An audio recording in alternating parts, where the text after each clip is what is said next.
हिंद, आप सभी का स्वागत है आज की इस क्लास में। आज हम आपको फिर से एक क्लास लेकर आए हैं। बाल विकास के लिए महत्वपूर्ण क्लास है जो कि वन लाइनर क्वेश्चन आंसर हम आपको करा रहे हैं, आपको पता होगा। लेकिन एक बात और आपसे पूछना चाहते हैं कि आपको क्लास कैसी लग रही है, ये कमेंट करके ज़रूर बता दीजिए, क्योंकि अगर हम आपको अच्छी नहीं लग रही होगी और हमें क्लास कराना यही रोज़ पड़ रहा है तो उसका कोई मतलब नहीं। अगर आपको क्लास अच्छी लग रही होगी तभी कंटिन्यू किया जाएगा, नहीं तो प्रैक्टिस सेट आपके लिए उपलब्ध करा दिया जाएगा। चलिए, प्रश्न आज के स्पेशल वही शामिल हैं जो किसी न किसी टीचिंग एग्जाम परीक्षा में पूछे गए प्रश्न हैं। आप यूपी टेट के लिए भी हमारे साथ जुड़ सकते हैं। जैसे यूपी टेट का नोटिफिकेशन जारी होगा आपके लिए क्लासेज प्रोवाइड करेंगे, वो भी टॉपिक वाइज करेंगे। तब तक आप सुपर टेट की तैयारी करते रहिए। चलिए क्लास को स्टार्ट करते हैं। पहला प्रश्न देखते हैं। हमारा सिद्धांत कम समय में अधिक प्रश्नों की तैयारी कराना, यही हमारा लक्ष्य होता है। चलिए आगे बढ़ते हैं। पहला प्रश्न देखते हैं। पहला प्रश्न है, जॉन डीवी द्वारा समर्पित लैब विद्यालय का नाम क्या था? अगर आपसे यह पूछा जा रहा है तो वह था प्रगतिशील विद्यालय। जॉन डीवी प्रगतिशील विद्यालय, ये इतना याद कर लीजिए और कुछ याद नहीं करना है इनसे, ठीक है। इंपॉर्टेंट है सभी, मैंने पहले बता दी, सभी प्रश्न वो प्रश्न है जो किसी न किसी टीचिंग एग्जाम्स में पूछे गए हो, चाहे वो यूपी टेट हो, सी टेट हो, रीट हो, एमपी टेट हो, जो DSSP होती है, मतलब बिहार में जो बी टेट होता है, सभी परीक्षाओं में जो प्रश्न पूछे गए जो इंपॉर्टेंट लगे मुझे वही आपके सामने आज प्रस्तुत किया गया है। चलिए आगे बढ़ते हैं, अगला प्रश्न देखते हैं। अगला प्रश्न होगा, सर्व शिक्षा अभियान भारत सरकार द्वारा किस वर्ष प्रारंभ किया गया था? तो वर्ष था 2000 2001, दोनों दिया जाता है वैसे ऑप्शन में। चलिए आगे बढ़ते हैं। अगला प्रश्न होगा हमारा, देखिए अगला प्रश्न था हमारा, शिक्षा मनोविज्ञान की प्रथम प्रयोगशाला किसने स्थापित किया? अगर यह पूछा जाए तो उत्तर हो जाएगा विलियम बुंट महोदय ने। जहाँ दोस्तों विलियम बुंट महोदय प्रथम मनोवैज्ञानिक थे जिन्होंने शिक्षा मनोविज्ञान की प्रयोगशाला को स्थापित किया था। आगे बढ़ते हैं, अगला प्रश्न देखते हैं। अगला प्रश्न है हमारा, यदि पूर्व ज्ञान व अनुभव नए प्रकार के सीखने में सहायता करते हैं तो उसे क्या कहते हैं? तो उसे सकारात्मक प्रशिक्षण कहा जाता है। अगर प्रभावित करते हैं तो उसे सकारात्मक कहते हैं, और नहीं प्रभावित करता तो उसे नकारात्मक प्रशिक्षण अंतरण कहते हैं, ठीक है। चलिए, निवेदन इतना करना चाह रहे हैं कि आप अपने दोस्तों तक जरूर इस क्लास को शेयर कर दीजिए। बाकी सब्सक्राइब करिए, कुछ करिए या ना करिए, लेकिन शेयर जरूर करिए क्योंकि आपके लिए मेहनत की जा रही है। आप इसका नोट्स बनाते चलिए और अपने मित्रों को भी बताते चलिए कि इस प्रकार की क्लासेज लक्ष्य तक चैनल पर आपको प्रोवाइड कराई जा रही है। तो तैयारी करते रहिए अच्छे से। और बाकी जितने भी लोग सीटेट नहीं पास हो पाए हैं वो धैर्य रखें, अब हम आपको सीटेट की क्लासेज भी रोज़ाना प्रोवाइड करने वाले हैं। किसी भी परीक्षा से संबंधित, आप टीचिंग एग्ज़ाम परीक्षा हो, अगर आप हमारे साथ जुड़ सकते हैं। हमने आपको पहले ही बताया था कि मैंने UP TET, C TET, REET इन सभी परीक्षाओं को देख लिया है किस प्रकार का स्तर रहता है। पहली बार में खुद क्वालिफाई किया, और CDP जैसे पेपर में मैंने तो 30 में 30 नंबर सीटेड में पाया है। आप मेरी मार्कशीट देख सकते हैं मेरे चैनल पर जाकर, ठीक है। चलिए अगला प्रश्न देखते हैं हम लोग। सृजनशीलता की पहचान हेतु किसने सृजनात्मक चिंतन परीक्षण का निर्माण किया था? तो उत्तर हो जाएगा सोरेनसन ने। यहाँ दोस्तों सोरेनसन ने पहचान किया था सृजनशील जो बच्चे होते हैं, ठीक है। चलिए आगे बढ़ते हैं, अगला प्रश्न देखते हैं।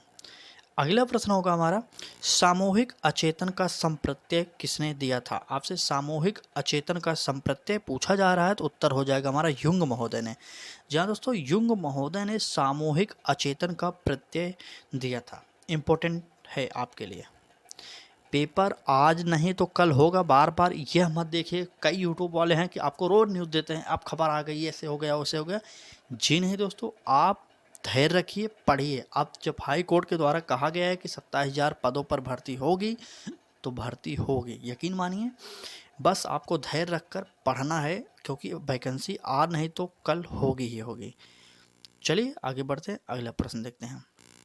अगला प्रश्न है हमारा, ध्यान केंद्रित करने की आंतरिक दशा क्या कहलाती है? आपसे कहा जा रहा है ध्यान केंद्रित करने की आंतरिक दशा क्या कहलाती है? तो उत्तर हो जाएगा रुचि। रुचि इंपॉर्टेंट, आपको पता होना चाहिए। चलिए आगे बढ़ते हैं। अगला प्रश्न है हमारा, शिक्षण प्रक्रिया में विद्यार्थी है क्या है? तो विद्यार्थी को आश्रित चर कहा जाता है क्योंकि विद्यार्थी शिक्षक के ऊपर जो है आश्रित रहता है, आपको पता होगा। इम्पोर्टेंट है। शिक्षण प्रक्रिया में 3 अंग बताए गए हैं।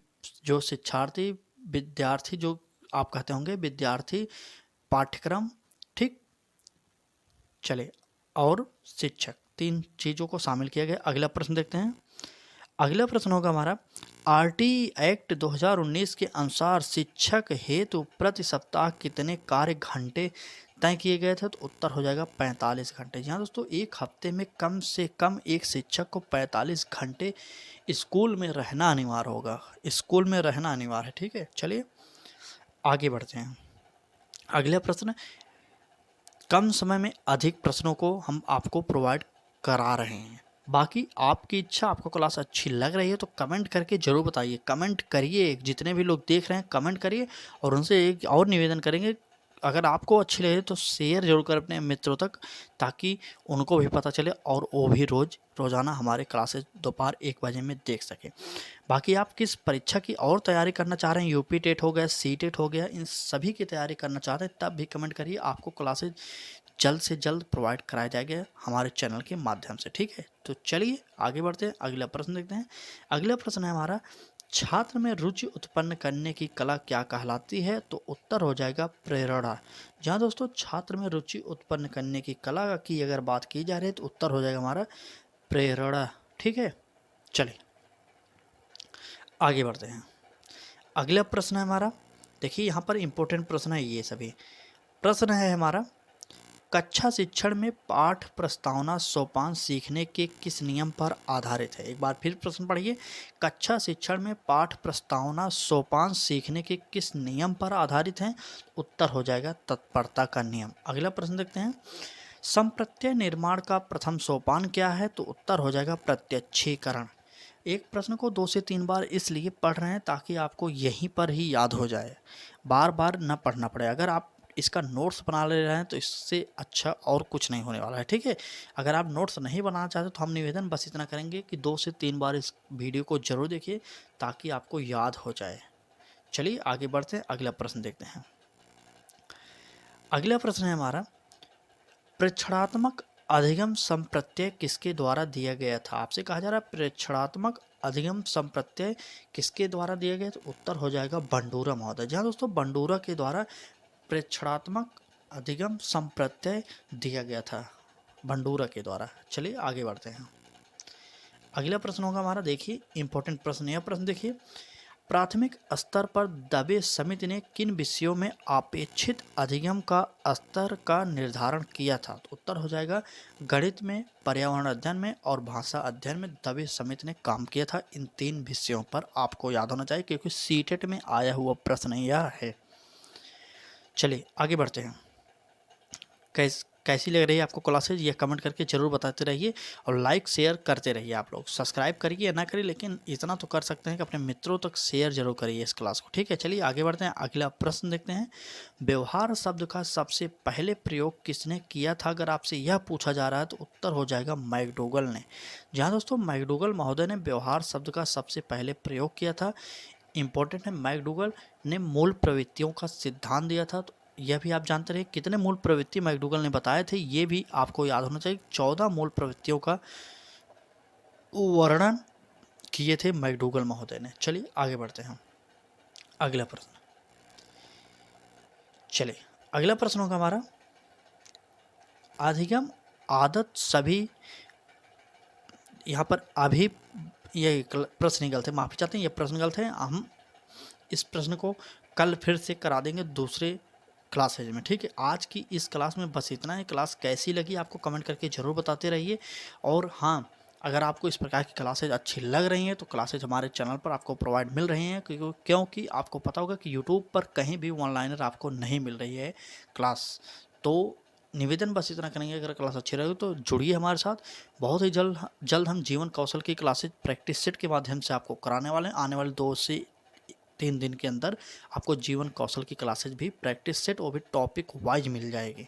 तो करना कुछ नहीं, बस जुड़ना है हमारे साथ और रोजाना दोपहर 1 बजे में सुपर टेट की निःशुल्क तैयारी आपको करनी है। चलिए आज की इस क्लास में बस इतना है, कल फिर मिलेंगे एक नए क्लास के साथ। तब तक के लिए धन्यवाद।